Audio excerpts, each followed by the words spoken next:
Yes sir. Okay, ठीक आहे. Good evening. आपण सायक्लॉइडचा नेक्स्ट न्यूमरिकल बघतोय.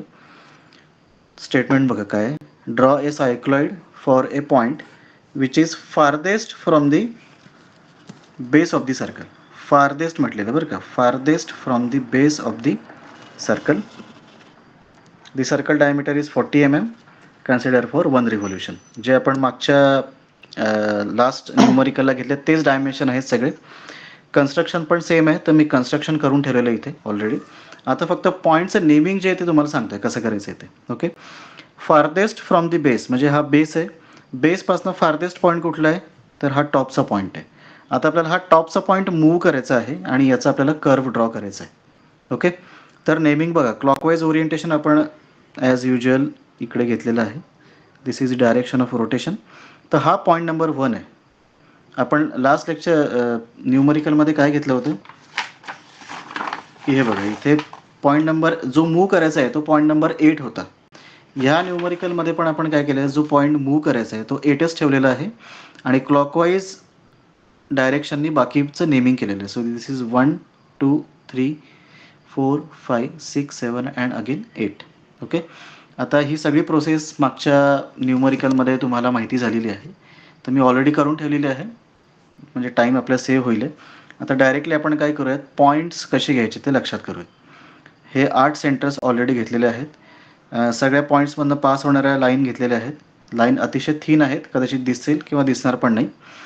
तर या सगळ्या पॉईंट्समधनं त्या लाईन्स गेलेल्या आहेत. आता आपण पॉईंट्सचं मार्किंग करूयात. लाईनला डिवाईड कसं करायचं इक्वल पार्ट्समध्ये हे पण तुम्हाला लास्ट सेशनमध्ये क्लिअर होऊन जाईल. ते एकदा परत सेशन बघा, तुमचं क्लिअर होऊन जाईल ते. Okay, now distance equal to the radius. कंपासमध्ये डिस्टन्स घ्या इक्वल टू रेडियस.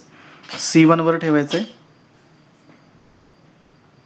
आणि पॉईंट नंबर 1ला जिथे कट करेल आहे, पॉईंट नंबर 1ची लाईनला जिथे कट करेल तिथे एक पॉईंट घ्यायचा. आता यातलं सगळ्यात कॉमन मिस्टेक काय होती ती लक्षात घ्या. आपण काय करतो की मागच्या वेळेसचा जो पॉईंट होता तो सर्कलच्या आतमध्ये इथे आहे. मग आपल्याला ऑब्व्हियसली असं वाटतं की हा पण सर्कलच्या आतमध्ये पाहिजे. मग आपण काय करतो, इथे ठेवतो आणि इथं पॉईंट घेतो. तर तसा पॉईंट घ्यायचा नाही आहे. म्हणून क्लॉकवाईज डायरेक्शनचं जे लॉजिक आहे ते लक्षात ठेवायचं आहे. ओके, पॉईंट नंबर 8 हा क्लॉकवाईज डायरेक्शननी मूव्ह होतो आहे. तर हा पॉईंट त्याच्या क्लॉकवाईज डायरेक्शनमध्ये आहे आणि इथे जो पॉईंट घेतलेला आहे तो अँटी क्लॉकवाईज डायरेक्शनमध्ये आहे. त्याच्यामुळे आतला पॉईंट घ्यायचा नाही, बाहेरचा पॉईंट घ्यायचा आहे. And name the point is P1. Okay, this is anti clockwise, त्याच्यामुळे हा नाही घेतला. हा क्लॉकवाईज आहे म्हणून हा घेतला आहे. नाव C2 वर ठेवा आणि सेंटर लाईनला कट करायची. दिस इज P2.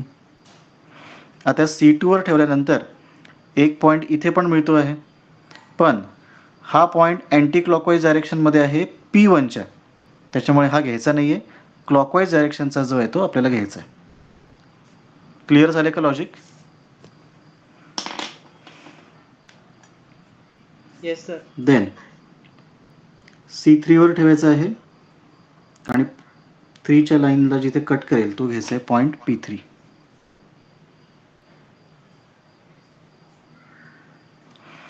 C3 वर ठेवल्यानंतर एक पॉईंट इथे पण मिळतो आपल्याला, पण हा P2च्या अँटी क्लॉकवाईज डायरेक्शनमध्ये आहे, त्याच्यामुळे हा घ्यायचा नाही आहे. जो क्लॉकवाईज डायरेक्शननी आहे इकडे तो आपण घेतला आहे P3. P4 जो आहे तो इथे येईल ॲज युजल. इथे टेस्टिंग होतं आपली ॲक्युरेसी किती आहे ती. ओके, 1 mm जरा माझं थोडं हे झालं. ओके, आता C5 वर मी इथे ठेवतोय आणि 5 नंबरची जी लाईन आहे इथनं 5 नंबरच्या पॉईंटमधनं बाहेर पडलेली, पॉईंट नंबर 5 मध्ये जी लाईन निघालेली आहे त्या लाईनला मला कट करायचं आहे. ओके, तर तो एक पॉईंट इथे येईल त्याचा आणि याच लाईनवर दुसरा पॉईंट इथे येतो या डायरेक्शनला.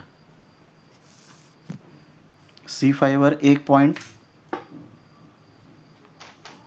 इथे येईल आणि एक इथे येईल. मग कुठला घ्यायचा आहे, आपण 4 कडनं मग इकडे जातो, तसं नाही घ्यायचं आहे. पॉईंट नंबर 4ला हा आहे क्लॉकवाईज डायरेक्शनमध्ये, हा आहे अँटी क्लॉकवाईज डायरेक्शनमध्ये, त्याच्यामुळे हा घ्यायचा नाही आहे, हा पॉईंट घ्यायचा आहे. So this is P5. आता 6वर ठेवा. इथे कट करा. एक पॉईंट इकडे पण येईल आहे, इथे पण कट होऊ शकतो. पण हा पॉईंट कसा आहे, P5च्या अँटी क्लॉकवाईज डायरेक्शनमध्ये आहे, हा क्लॉकवाईजमध्ये आहे. So this is P6. 7वर ठेवा.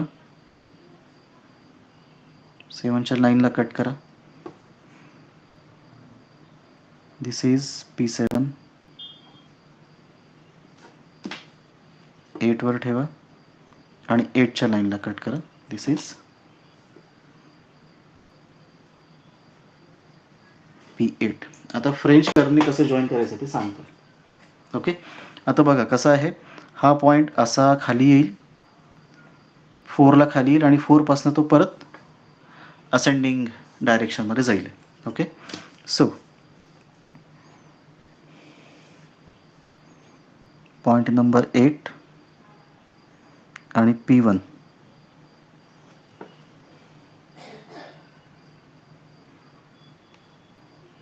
हा आपण जॉईन केलं आहे लाईक दिस. कर्व डार्क करायचं आहे कारण ते मेन आन्सर आहे. ओके, आता नेक्स्ट काय करायचं आहे की पेन्सिल इथे P1वर ठेवायची, फ्रेंच कर्व उचलायचं नाही, तर फक्त पुढे स्लाईड करत जायचं. तर ऑटोमॅटिकली जिथे पॉईंट 2ला टच करेल. सर तुमचं खूप ब्लर झालंय आता. हा येईल, 2 मिनटं थांब जरा, येईल. हा. ओके, पॉईंट P2वर पेन्सिल ठेवायची आणि फक्त फ्रेंच कर्व जो आहे तो मूव्ह करायचा आहे. तर ऑटोमॅटिकली जिथे टच करेल आहे तिथे कर्व ड्रॉ करायचं आहे. आता P2वर पेन्सिल ठेवायची आणि हा जो फ्रेंच कर्व आहे हा फक्त स्लाईड करायचा आहे लाईक दिस.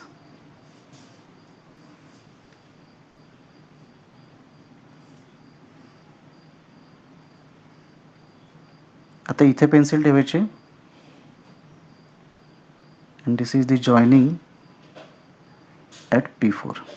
ओके, आता हा वर जाणार आहे. सो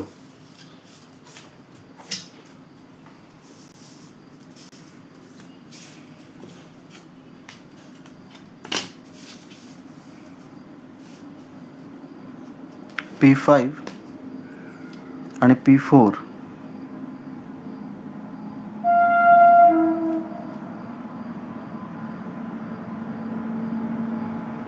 आता P5वर पेन्सिल तशीच ठेवायची आणि हा फक्त स्लाईड करत जायचं आहे पुढे.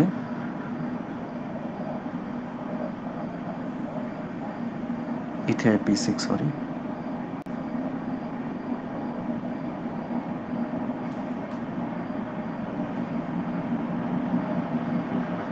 आता 6वर ठेवा, फक्त स्लाईड करत चला.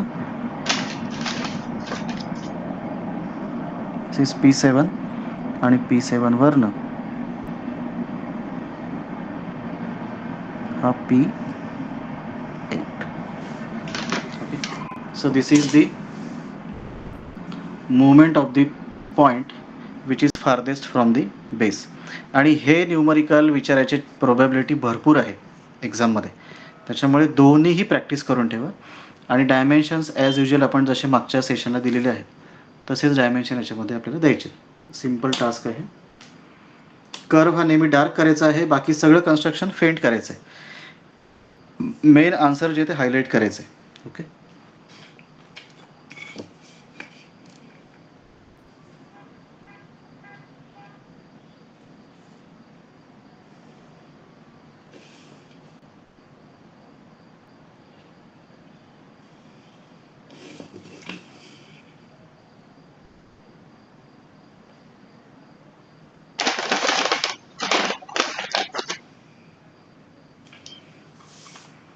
इथे डायमीटर द्यायचं.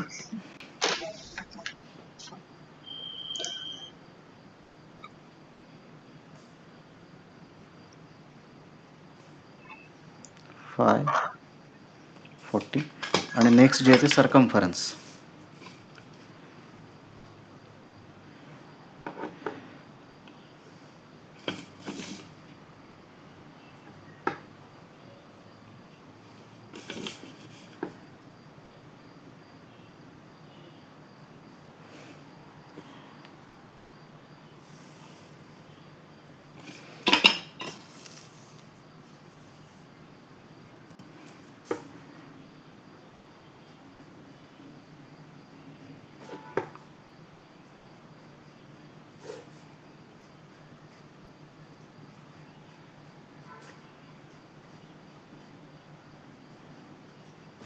Okay. So this is the cycloid for the point which is farthest from the base. आता दोन्हीला आपण कम्पेअर करू and then we will stop. Okay, हे बघा, हे दोन्ही कर्व्स आहे इथे, एका खाली एक असे घेतलेत आपण.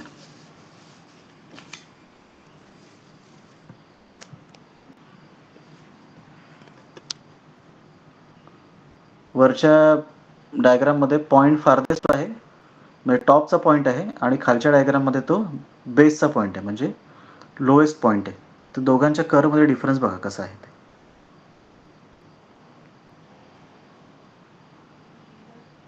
ठीक आहे, थांबू इथे आपण.